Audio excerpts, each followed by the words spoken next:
Hi, this video is to help you interpret our public practice part qualified test. I'm Giles Pearson, co-founder of Account Tests and author of this test. So this test is targeted for roles such as intermediate and senior accountants in public practice firms, where being a chartered accountant, CPA or equivalent is not a requirement of the job description.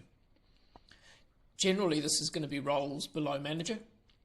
It can cover those who are studying towards formal qualifications or those with no qualifications but who have significant experience working in public practice.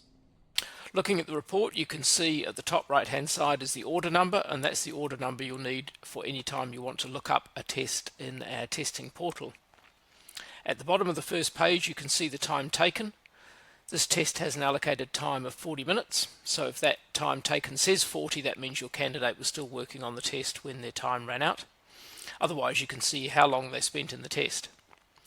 The start and finish times tell you the date and time the candidate entered and exited the testing platform, which includes the time for them filling out their details in the biodata and doing some sample questions. If you go through to the next page, this gives you some background. It also gives you a link to our website about the proctoring. All of the tests are proctored. What that means is that as the candidate is doing the test, their camera is on and it's making sure that they're doing the test under fair exam conditions.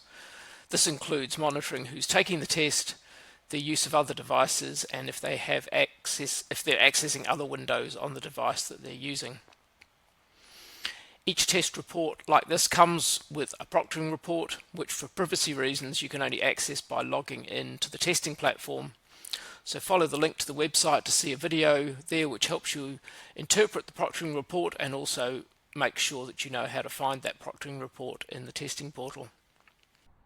If we go through to the next page, this is the most important. So at the top of the page you'll see the bell curve. This is where you can see how your candidate did compared to our norm group.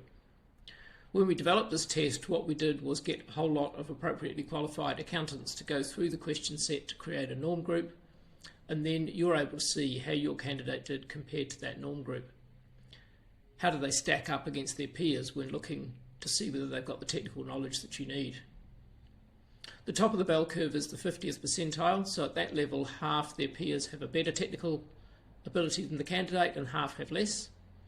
At the 75th percentile, the candidate is better than 75% of their peers or of the norm group, and so on. Because there's always some variety in the seniority of a job that you're advertising, you'll need to make a judgment as to how high a candidate's technical knowledge needs to be to justify keeping them in the hiring process. Taking on a candidate whose skills are less than you might prefer might mean you need to consider what training or mentoring the candidate might initially need. At the bottom of the page are the raw scores. This is how the candidate did when answering the 40 questions in the test.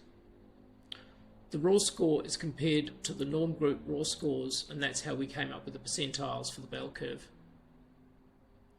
The test is generally quite hard, so the raw scores reflect that, which is why the percentile score is the most important one for comparing the candidate against their peers.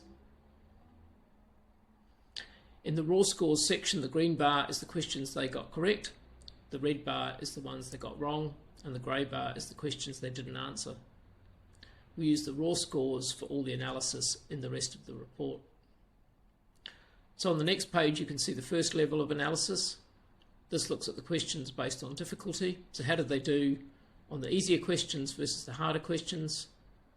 You'd expect to see them do better on the easier questions. If that's not the case, then you'll need to look in more detail at the topic analysis, what questions they didn't answer, and potentially at the proctoring report.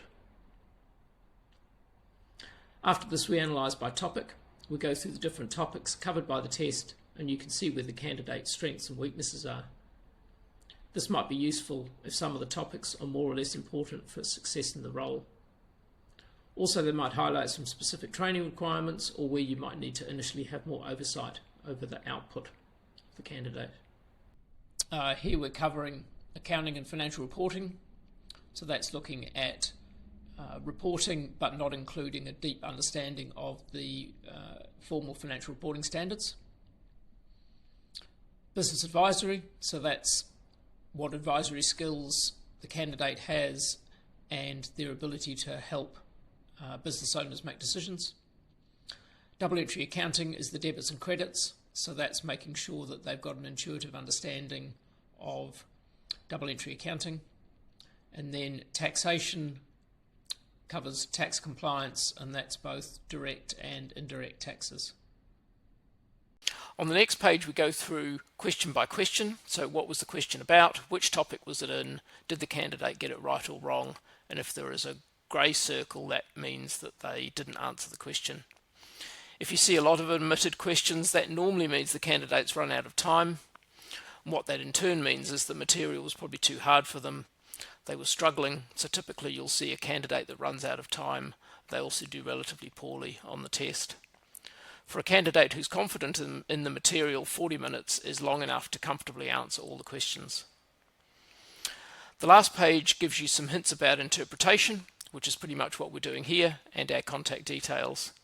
So if you ever have any questions on a test report you've got in front of you, or anything else you want to ask, don't hesitate to get in contact with us at help@accounttests.com.